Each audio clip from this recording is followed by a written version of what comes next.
Hey guys, what's up? Susanville. Just wanted to give you a quick look at my emergency alcohol stove setup.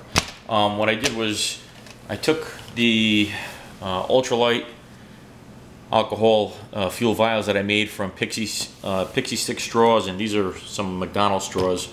The best place I found that carries these is, believe it or not, Toys R Us. Kind of hidden, but you can find them.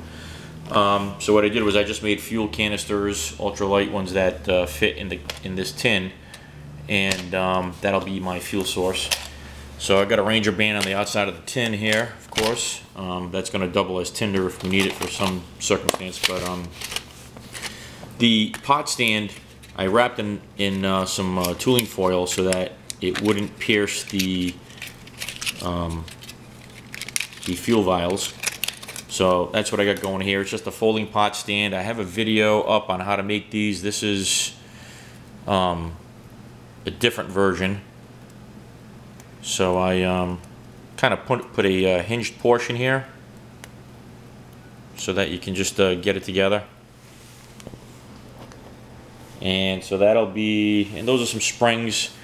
You can use ballpoint pen springs, or these are from a Harbor Freight kit. Then I've just got a quick alcohol stove here that's just a felt stove. So this is the base of, I believe it's a Ronson butane refill can. I just cut off about, I don't know, that's about less than an inch. A couple of pieces of carbon felt. This particular one is the one I use most of the time. So you're gonna pour your fuel into the center and just light this off. The other option is to, if you don't need so much fuel and you just need a smaller flame, carry this other piece, which will kind of be more like a simmer stove. Of course, if something happens to that piece, you can put this in the vertical position and burn it in this position. You're going to have the alcohol boiling, plus you're going to have evaporation coming off of the felt. So you get a couple of options there. And the fuel canisters, I've got a whole bunch in here just because I've got room in the kit, so I just added it. I've got a ferrule rod and a piece of a hacksaw blade in here just to ignite the alcohol.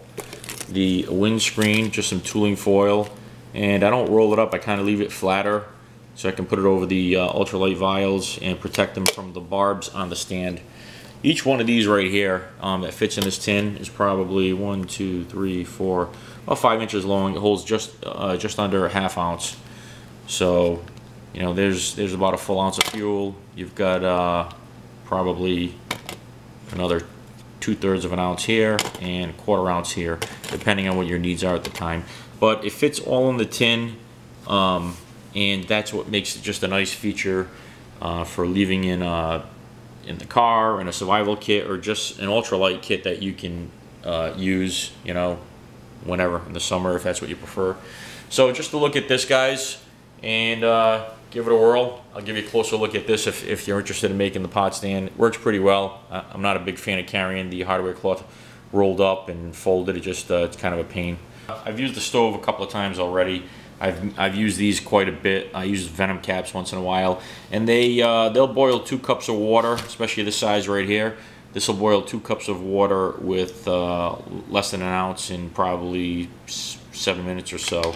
Not super fast, but a really nice option when you have fuel, stove, pot stand, windscreen, and you have the tin itself, which will double as a pot to do an emergency boil of water.